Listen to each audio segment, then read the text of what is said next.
Assalamualaikum warahmatullahi wabarakatuh. Alhamdulillah, wassalatu wassalamu ala rasulillah wa ala alihi wa sahbihi ajma'in. Seluruh santriwan dan santriwati yang dimuliakan Allah, dengan memuji Allah Subhanahu wa taala dan dengan berselawat kepada Rasulullah sallallahu alaihi wasallam dan kepada keluarganya, sahabatnya, tabi'in, tabi'in, ulama mutakaddimin dan ulama mutaakhirin yang muktabar. Maka dalam hal ini, seluruh santriwan dan santriwati yang dimuliakan Allah, kami menghimbau yang bahwa paling lambat untuk kembali ke pesantren hari Jumaat, karena malam Sabtunya kita langsung start untuk mengikuti ujian akhir tahun. Dan wabil khusus santri kelas 3, kelas 4, kelas 6 dan kelas 7, karena mereka untuk penentuan mengambil ijazah sanawiyahnya dan aliyahnya.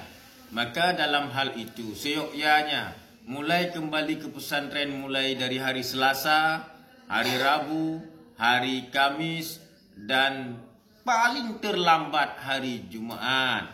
Dan jangan lupa waktu kembali ke pesantren ikuti protokol kesehatan, nanti pakai masker dan akan dicek suhu supaya benar-benar pesantren kita ini steril dari wabah virus corona yang mematikan, yang sudah menjadi pandemik dunia.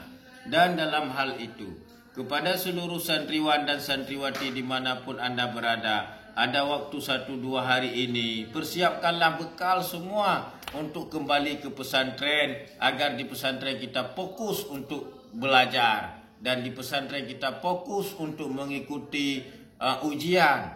Dan insyaAllah Muharram ini kita akan naik kelas baru, yang kelas 1 naik kelas 2, yang kelas 2 naik kelas 3, yang kelas 3 naik kelas 4, seterusnya.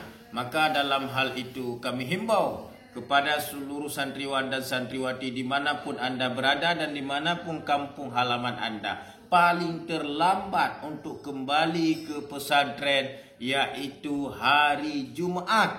Paling terlambat untuk kembali ke pesantren hari Jumaat. InsyaAllah kita doakan semoga seluruh santriwan dan santriwati diberikan kesehatan oleh Allah dan umur yang panjang, dan agar bisa berjumpa kembali di pesantren dalam rangka menimba ilmu agama, agar kita terbebas daripada kebodohan. Sekian dulu, terima kasih. Saya selaku pimpinan memohon maaf atas segala kesalahan yang telah lalu dan kesalahan yang akan datang. Wabillahi taufiq wal hidayah. Assalamualaikum warahmatullahi wabarakatuh.